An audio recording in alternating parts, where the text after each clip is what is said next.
Chegamos ao quarto tópico da lição da Escola Sabatina desta semana. Neste quarto tópico, o tema é Vivendo conforme a luz. Pergunta A. Por mais que sejamos abençoados com uma fartura de luz do céu, o que precisamos considerar se levarmos a sério nossa salvação? Agora é uma reflexão, né? Uma reflexão grande aqui. Mais uma, né? Mais uma. Né? Então, por mais que sejamos abençoados com uma fartura de luz. O que é uma fartura? É muita luz. É muita luz. Então, nós temos muita luz, nós somos abençoados com muita luz. Mas e agora? O que eu tenho que considerar em relação a essa luz, a essa salvação?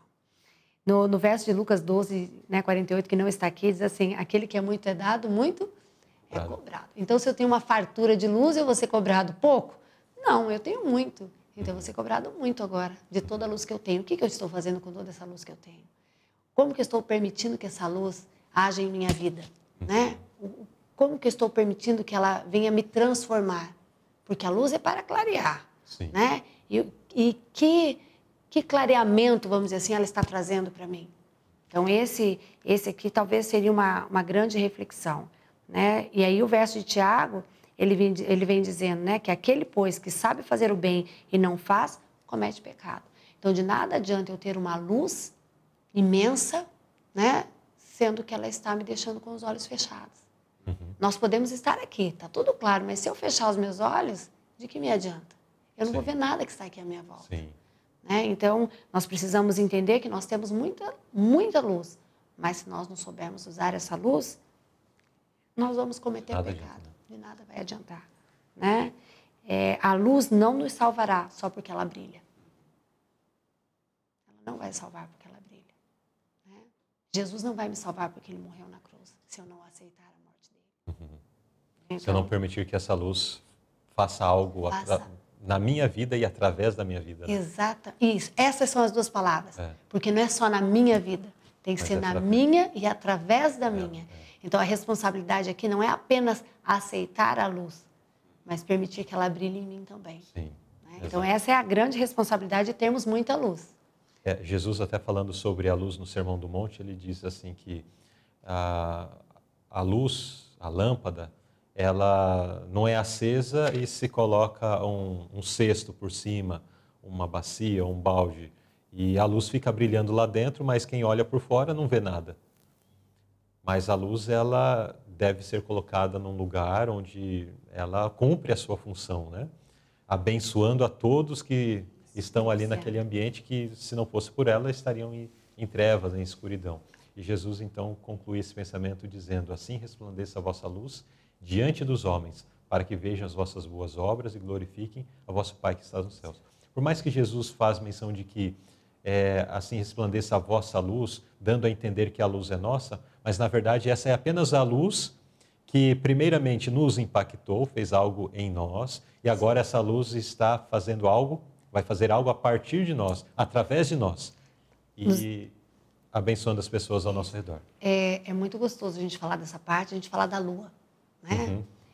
Como é lindo nós sairmos num dia que é de lua cheia. Né? Você sai, você vai dizer assim, nossa, como a lua está brilhante, como a lua está linda, e tira a foto da lua e faz... Mas a lua não tem luz. A lua não tem luz. Só está refletindo. Ela exatamente, ela é iluminada, ela não ilumina, mas ela reflete a luz do sol. Então, assim somos nós. Quando diz assim, faça brilhar a vossa luz, não é a nossa, mas é a luz de Cristo que reflete em nós. E nós podemos brilhar como a lua. As pessoas podem olhar de nós e dizer assim, nossa, que lindo, como ele está brilhando. Ficar encantados por isso. Ficar encantados, mas encantados com a luz que nós estamos refletindo de algo maior. Né? Então, é isso que nós devemos lembrar, que nós somos portadores de uma luz especial que não nos pertence, mas por um grande amor, ela brilha através de nós. Exatamente. O amor de Cristo em nossa vida se manifesta também em amor para os outros, né? Também tem outra lição que nós estudamos que falou bastante sobre, ao longo desse trimestre, né? Que falou bastante sobre essa questão do amor, de ajudar o próximo, mesmo aquelas pessoas que às vezes nós falamos, esse não merece, mas também precisamos até mesmo esse, revelando o mesmo amor que Cristo teve para conosco, agora para com o nosso próximo. É a luz brilhando através de É a nós. luz brilhando. Eu tenho certeza que todo mundo já passou uma experiência assim, né? De alguém chegar e falar assim, você é cristão? Porque eu senti algo diferente em você. Nossa, é tão bom quando a gente ouve isso, né? Sim. É muito bom. Isso é o quê? É a luz de Cristo que Brilhando. brilhando em nós. Exato. Mas é muito ruim quando você ouve ou dizer assim, nossa, você é crente, nem parece. Nossa, isso assim dá uma vergonha tão grande, né? Dizer assim, quando ele falou isso, a mesma luz que brilhou quando eu gostei, quando ele fala isso, é aquela luz que eu envergonhei, Sim. que eu escondi. Sim. Né? Então, nós precisamos ter muito cuidados ao ser esses portadores, né? dessa grande luz, da fartura de luz. Porque nós podemos envergonhar o dono dessa luz, como nós podemos alegrar ao dono dessa luz. Isso. Né? E já caminhando para a próxima pergunta, porque está muito conectado com isso que a gente está comentando, Isso. né? Que já é o impacto que essa luz tem sobre aqueles que estão ao nosso redor. Então vamos à pergunta. Nos diversos aspectos da verdade presente que precisam de reforma, sendo a saúde apenas um exemplo, mas tantos outros aspectos, qual é o alcance dos resultados de nossas decisões diárias? Qual é o alcance da luz que brilha, ou de repente da luz que deixa de ser brilhado, né? Conforme o exemplo até que a irmã Mara estava mencionando aqui. Mas qual é esse alcance? Qual é a extensão disso? É exatamente o que nós estávamos falando, né? A nossa luz pode vir a brilhar aqui, a nossa verdade pode brilhar para a salvação de outras pessoas, mas nós também podemos levar outros a se perder devido à luz que nós temos negligenciado. Então, se eu estou negligenciando, não é bem assim, né? Ou nada a ver. Eu ouvi esses tempos, né, numa postagem, uma moça dizendo, ela falou assim, meu pai disse que uma das portas do inferno não nada a ver. Né? Por quê? Porque às vezes como cristão a gente pode negligenciar e dizer assim, não, isso aqui não tem nada a ver. Né? Isso não é bem assim. E aí aquele que está chegando, aquele que está conhecendo, ele fala, não, peraí, essa luz é ou não é? Ela é assim ou ela não é assim? Né? Ela é bem clara ou ela pode ser meia luz? Né? Então, a grande responsabilidade nossa aqui é de que forma que nós estamos passando isso. Porque nós podemos estar levando outros a se perder, porque nós estamos negligenciando aquilo que Cristo confiou em nossas mãos, que Deus confiou em nossas mãos. Ou seja, nós iniciamos a lição falando de falsos mestres, pessoas que têm um impacto, têm uma influência sobre outras pessoas e que, antes de serem falsos mestres, não eram falsos mestres, né?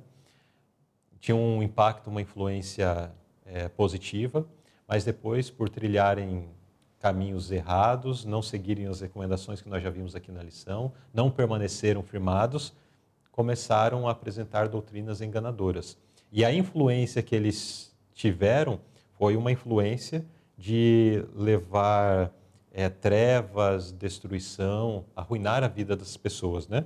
Desviando-as do caminho do Senhor. Mas isso se aplica a nós também. Pode ser aplicado a nós. Nós temos uma influência, as pessoas olham para nós, olha, é um cristão, é um reformista, é alguém que fala tal coisa, mas de repente tomamos atitudes, tomamos alguma ação, realizamos alguma ação que não condiz com essa prática. E as pessoas, elas serão impactadas por isso. E às vezes elas pensarão, não, mas ela é uma pessoa fiel, eu vou seguir o que ela está fazendo. Ela é uma pessoa que sempre fez coisas boas, é uma pessoa que tal, então eu vou seguir o que ela está fazendo. Mas, infelizmente, nessa situação, ela vai seguir um mau exemplo. E aí, sobre nós, recai a mesma condenação que nós vimos lá para os falsos mestres. Que grande escuridão poderá sobrevir sobre nós se nós trilharmos essa jornada de sermos uma influência, uma má influência, né, sobre aqueles que estão ao nosso redor. Sim. Tem um pedacinho da nota, Nozirley, que me fez pensar muito, que um parágrafo antes do último, uma frase antes da última, né, na verdade, que diz assim, a influência desses membros da igreja mais veteranos contagiará aos novos na fé. O Senhor não atua agora para trazer muitas pessoas para a verdade, não só por causa dos membros da igreja que nunca foram convertidos, mas também por causa dos que, uma vez convertidos, voltaram atrás. Pensou que às vezes a gente fica assim, poxa, parece que não está tendo crescimento, né? Não está tendo crescimento, mas por que será que Deus não está trazendo novos conversos? Por minha causa. Muitas vezes pode ser por minha causa, né? Por quê? Porque nesse momento eu vou ser um empecilho. Nesse momento eu vou fazer com que ele desanime ou que ele veja uma luz diferente do que é para ser. Porque ele vai ver na minha vida aquilo que eu não posso refletir. Estando dentro de um grupo, né, que eu falo ser o grupo do Senhor, né, que prega a verdade verdadeira, mas aí, de repente, eu não estou demonstrando essa verdade. Né? Eu estou negligenciando essa verdade. E aí, por minha causa, outros não vêm fazer parte deste abrisco. O Senhor não permite. Exato. Né? E até por uma questão da parte de Deus de misericórdia para com eles, né? Sim. Mas só que para nós, que tristeza é essa realidade. Tristeza. Saber que, de repente, eu sou a razão pela qual essa igreja, que muitas vezes eu mesmo digo, nossa, mas essa igreja não cresce, a igreja não... e tal, e fico resmungando. E essa minha atitude é exatamente também aqui, né? Eu sou a causa de essa igreja não crescer. Vamos refletir, vamos ser honestos num autoexame, buscando sabedoria de Deus para perceber se, de fato, a minha atitude, o meu comportamento, a minha falta de consagração não é exatamente a razão da falta daquilo que eu gostaria tanto que acontecesse na igreja, que é o progresso, o crescimento e o desenvolvimento. Mas eu estou aqui sendo um empecilho, sendo uma pedra de tropeço. Isso é forte, né? É muito forte. Eu acho que a gente podia fechar com a pergunta, né? A pergunta que diz assim, que influência teriam esses membros não consagrados sobre os novos conversos? Não tornariam sem efeito a mensagem dada por Deus, a qual seu povo deve apresentar? É bem pesado, uma mensagem bem forte para nós, mas necessária. Necessária. Pergunta C. Em vista da pesada responsabilidade que repousa sobre todos os que recebem a luz celestial para hoje, que apelo fervoroso ecoa até nós agora?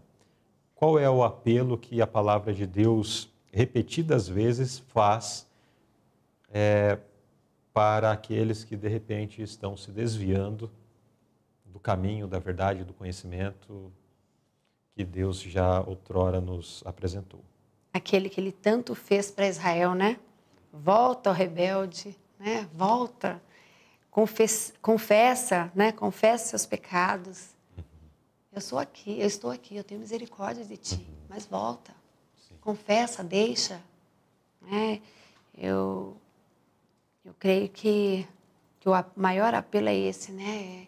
É de ficar nos alertando que ainda há tempo. Porque enquanto Ele está chamando, confessa, volta, é porque tem tempo. Né? Tem tempo ainda. Sim. E o nosso Deus é misericordioso. Quantas vezes na história nós não vimos a Tua misericórdia? Né? Com Israel mesmo, ou lá com o povo de Nínive. Então, enquanto Deus está dando oportunidades, a gente precisa ouvir. Sim. Né? Porque não sabemos também até quando Ele continuará dando essas oportunidades. Exatamente. Houve um momento que a porta da arca foi fechada. Mas quanto tempo antes, quantos apelos aconteceram anterior ao anjo ir lá e fechar a porta? Então, a porta será fechada. E nós precisamos pedir sabedoria de Deus para entender, né? Que já estamos vivendo esse tempo. Então, está na hora de voltar. Já passou da hora, né? Exato. Já passou da hora de voltar. De atendermos, né, a esse apelo, esse pedido da parte de Deus. Muito bem, então assim nós fechamos o quarto tópico, vivendo conforme a luz. Esse é o nosso objetivo, essa é a nossa meta. E Deus está pronto para nos ajudar, para que esse objetivo seja alcançado. Alcançar ou não, depende muito mais de nós do que de Deus. Depende das nossas escolhas, depende da nossa decisão em servir a Deus de todo o nosso coração. E que assim seja, né? Eu ia mencionar o lado negativo da história, mas que assim seja, que façamos essa escolha de servir a Deus de todo o nosso coração, vivendo conforme a luz que Ele nos tem dado.